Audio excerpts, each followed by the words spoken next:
Well, happy Friday, guys. What if I told you that the world's fourth most powerful army is not even an actual army? This is according to a very well-respected survey called Global Manpower. It basically ranks all the nation's militaries in the world based on their overall power and capabilities. And fourth place on this list, lo and behold, is Japan. It is technically not a military, and here's why. According to the terms of the surrender of their surrender in 1945, at the end of World War II, the United States didn't allow them to rearm as a traditional military. So that part of the current Japanese constitution remains in place till today. It still is in place. So it is technically not a military. It is technically a self-defense force. And it's supposed to only be activated in the event of an attack on the Japanese mainland. So basically the four main islands and whatever else that they control as far as jurisdiction is concerned.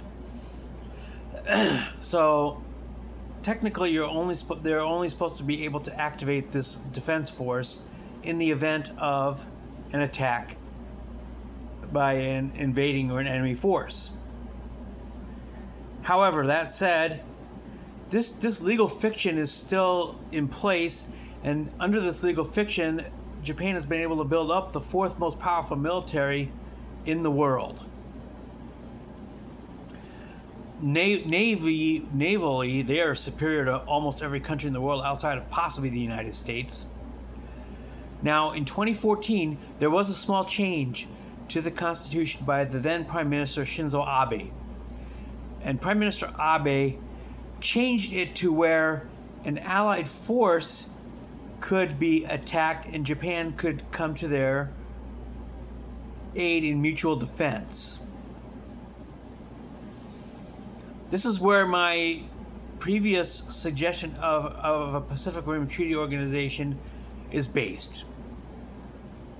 Japan, we could be allied with Japan under this term that was created in 2014 by then Prime Minister Shinzo Abe.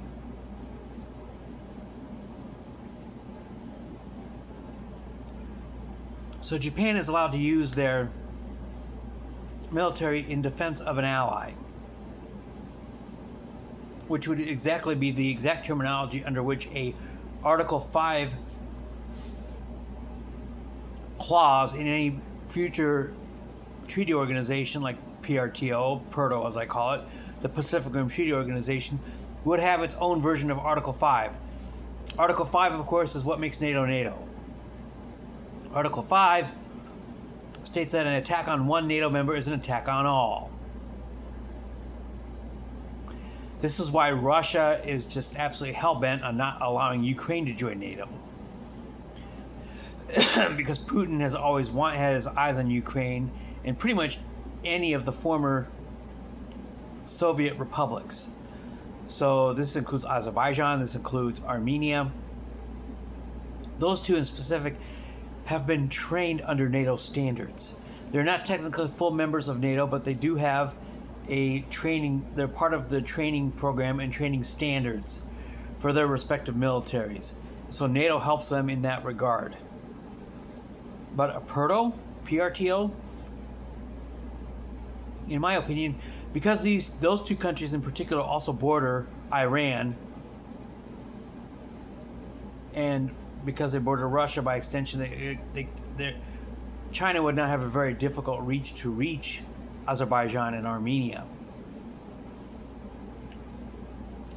So these two countries would be included. But the world's fourth most powerful military, according to Global Manpower, is Japan.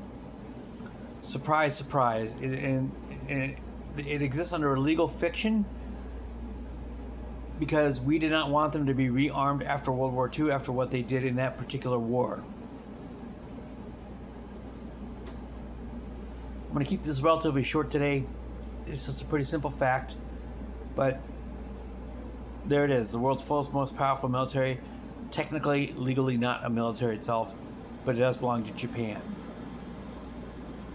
couple other interesting tidbits on the Global Manpower Survey recently. South Korea is ninth. So that would be my other member of PRTO. India is actually second. To nobody's surprise. If anybody's been paying attention, they should be second. China, of course, is third. Russia has fallen several pegs down the list, especially in the wake of their unsuccessful war in Ukraine. Ukraine itself is 15th, which is another surprise in the other direction. Nobody expected them to be this powerful, but they've become this powerful because of their own ingenuity, and as I say, necessity is the mother of invention. Their drone game is one of the best in the entire world, if not the best in the entire world. So Ukraine is 15th, and Japan, lo and behold, 4th. The 4th most powerful military in the world. Possibly the 2nd most powerful navy in the world. And their willingness to step in and help Taiwan, specifically, as the present Prime Minister, she has mentioned, them coming to help defend and aid Taiwan in the event of being attacked by China, the People's Republic of China, is on the table. Because they consider Taiwan an ally now. And in my PRTO or PERTO proposal, Taiwan would be a member. So some of the framework for this proposed alliance of mine already exists. It already exists between Japan and the United States. It exists between Japan and Taiwan. Because they consider any attack on Taiwan to also be a threat against themselves. Given the geographical closeness of those three countries, that's completely logical. And so it's under these terms that Japan has built the 4th most powerful military in the world. Technologically, them and South Korea are basically on the same level, which is way up there, by the way. Which surprises nobody that those two countries would have the most technologically advanced militaries in the world outside of the United States.